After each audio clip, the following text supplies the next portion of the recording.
Hello, beautiful people. Welcome to my channel. My name is Sue and Chat to Sue, a channel where we talk about things that we really need to talk about as parents, with our children, with with our parents, and the family as a whole. Today's topic is navigating toxic or narcissistic families as a child.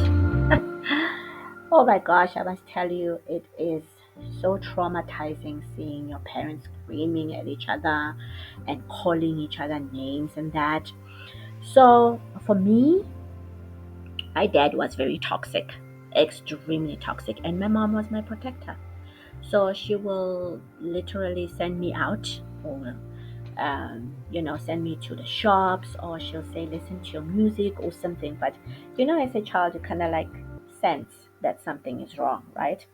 And when I was a bit older, I realized that, okay, if I keep on going back and forth with this guy, it becomes such drama. So I ended up not saying nothing, right? When he starts screaming and creating this drama, I literally just looked at him and just walked out, right? I didn't need to do anything. That whatever it is he was feeling had nothing to do with me. And I learned out of that as well through psychology, that when people start screaming and saying all these things, they're just projecting what they're feeling, right? And it's kind of hard when you are in the position, and it's traumatizing as a child. I had to go to therapy years and years for me to understand that it whatever it is he was feeling had nothing to do with me. But in this case here, we're talking about parents who had more than one child. I was the only child at home, so this one here, what we're talking about, is like different siblings. The parents will have multiple children, like four, five, or three kids, right? And in those children, there'll be a scapegoat where the scapegoat get blamed for everything, and a golden child who is a prince or a princess or a god, where if this child is crying or done something, they blame it on the scapegoat and the invisible child, right? So the golden child is like this uh, a prince or princess that's been bowed to and do that, you know, and this they if the golden child is crying, clearly the scapegoat will be the one that's blamed. Why are you taunting a child? Blah blah blah, right? And then when they grow up, both of them, the golden child, the three of them, the golden child, the scapegoat, and the invisible child, they grow up with these issues that they have. The golden child will have this God complex, where I am a god and I'm entitled to everything. I'm not taking responsibility for anything, right? And then the scapegoat will grow up as well with those issues, that I can blame for anything. So I am going to put a mask over myself, right? That's where they turn narcissistic as well, right? That I'm not gonna take anything, right? And I'm not gonna be taking responsibility as well because I'm being blamed. The invisible child grow up with that. It's either they work really hard so that they can be seen, right? Be visible, right? Um, but yeah, it's quiet painful for a child to grow up in a setting that toxic, and there is this favoritism amongst the children by parents. But we've got Dr. Ramani to help us identify and understand this dynamic around the parents who are toxic and the protector. One parent might be a protector, and the children who are being, you know, kind of like there's the favored and not favored type of thing. Let's hear what she says. When you have narcissistic parents, namely the scapegoat, the golden child, and the invisible child. Again, a reminder, if you haven't already, please hit the bell, subscribe to this channel, because you'll get new content twice a week and you will become the expert on all things narcissistic. So let's talk a little bit about the narcissistic family system, and specifically some of these roles of children in those systems. No matter what, having a narcissistic parent is not good for your psychological development. The research is sort of interesting on this because what many clinicians will tell you is that it really only takes one good parent to protect a child, but that parent has to protect the child. So in other words, you may have a sweet mom, but if she really let your narcissistic father have a go at you and really give you a hard time, that's not what I mean. It's really that parent who talks to you, sits you down, lets you know this isn't your fault. And most people in narcissistic family systems didn't get that kind of protection. You may also have two narcissistic parents, then all bets are off. So let's talk about these roles. Let's first talk about the scapegoat. Those of you who were the scapegoat in your family system, you know exactly what that role is. Scapegoat is just what it sounds like. It's the person who gets the pile-on, who gets the blame, who experiences sometimes what's called family mobbing, where literally the whole family system may gang up against them.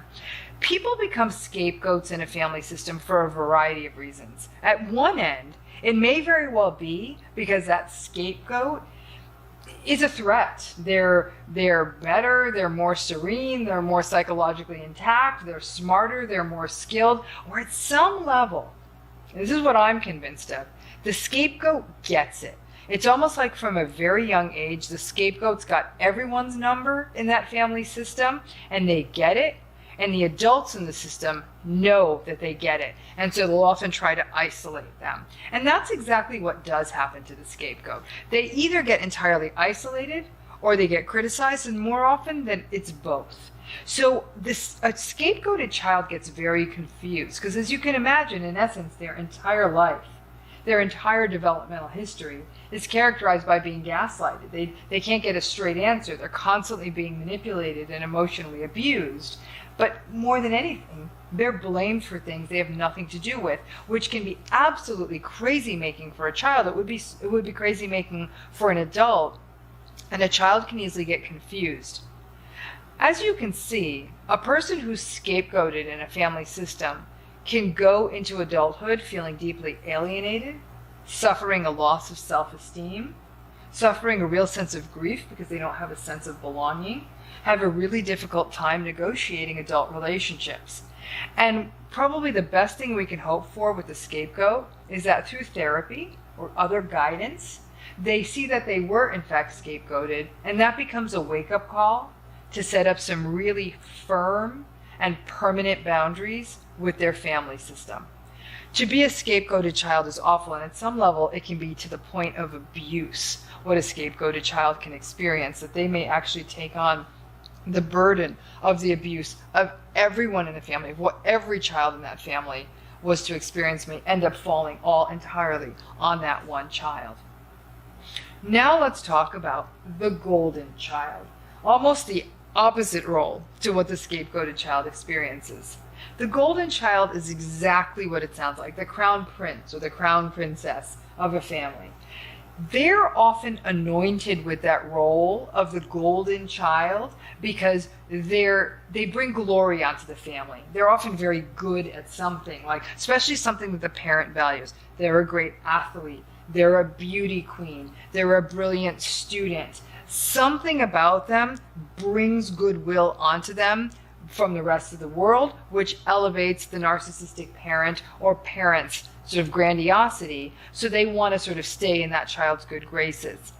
The golden child will receive more attention, more compliments, more resource. They might get the bigger bedroom.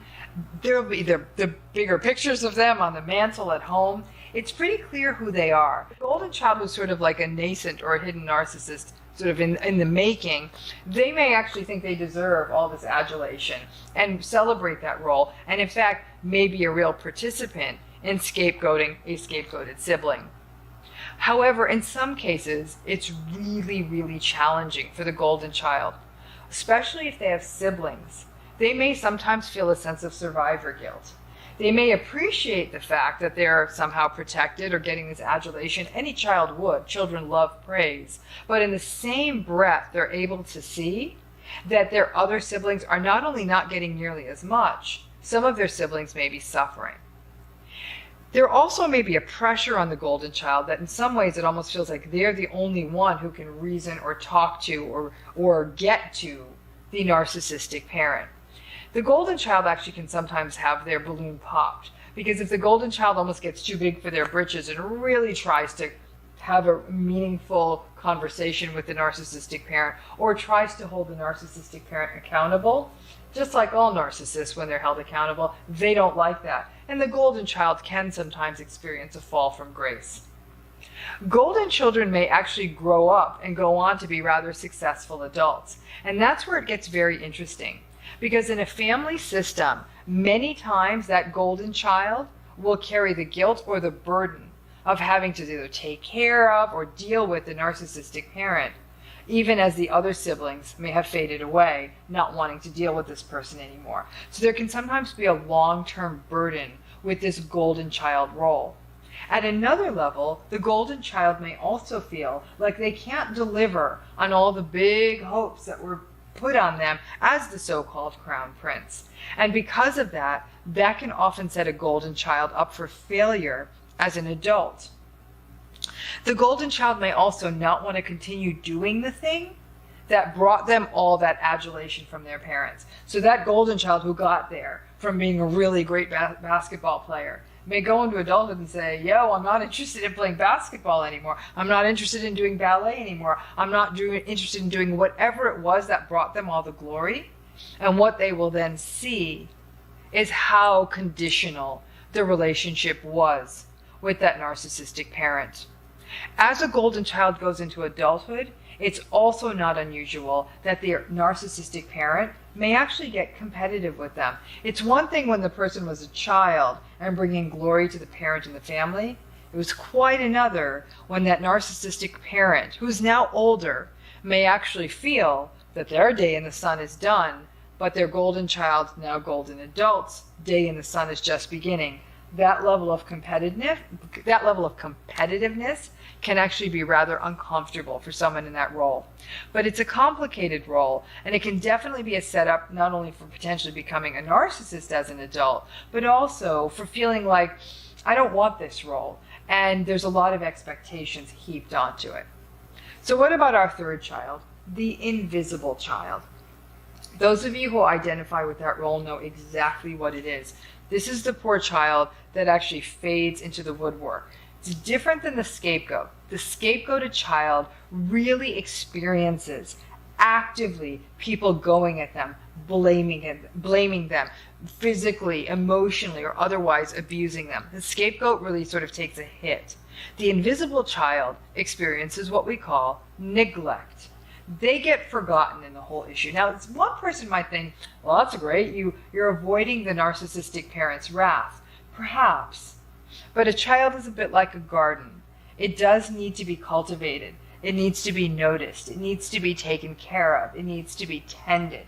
And so when that child doesn't get that, they literally fade to the background. Remember, being a narcissist is terrible for being a parent, because narcissists are so self-serving, they're so selfish, and they have such a tendency to view other people as conveniences or inconveniences, that when you're useful to a narcissist, they're all about you. But when you're not, and many times a child can be, sadly, an inconvenience, they want stuff and they need you to do stuff. That's the nature of parenting. But the narcissist may find that child to be a headache. And that child can easily sort of fade into the background for that narcissistic parent or for the person's narcissistic parents. The challenge of this is that the invisible child, like any child, will often spend time trying to get the notice of their parents. They'll do anything they can. They'll try to be the best possible kid. They'll try to be more than enough, whether it's getting grades or staying out of trouble or sometimes getting into trouble, just so they can get the notice of their parents. But a lot of the invisible child's energy can go into say, hey, here I am, look at me.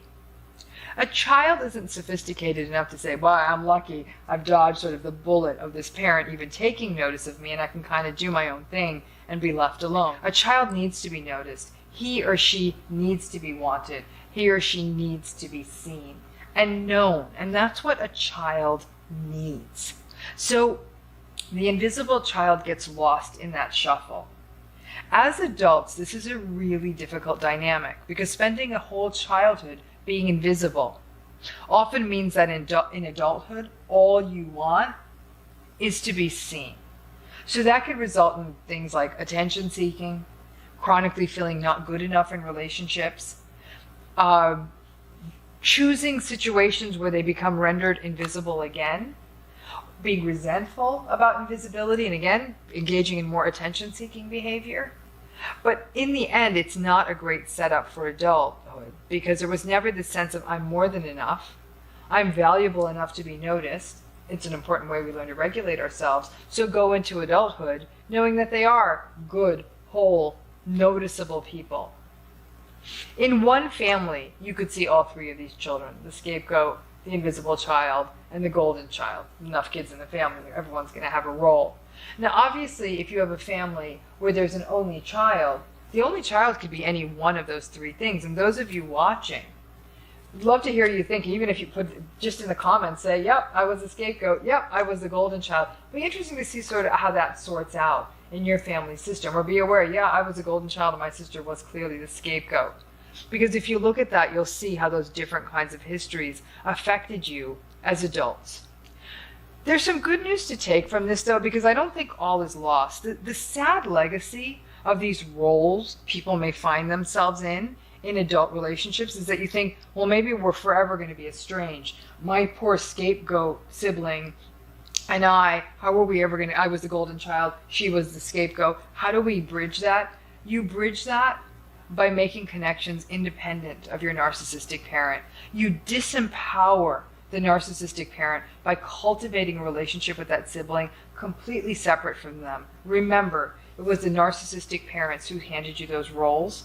And if you can get out of that light and get out of their purview, you and your siblings can reinvent yourselves as whole people, not as scapegoats or golden children or invisible, but as whole people. Thanks again for tuning in. Thanks to all of you who've been ordering the book. I'm glad to see it's getting out there and hope that, plus these videos, clarifies a lot of these issues. As always, please hit the bell, please subscribe. We've got videos coming out twice a week.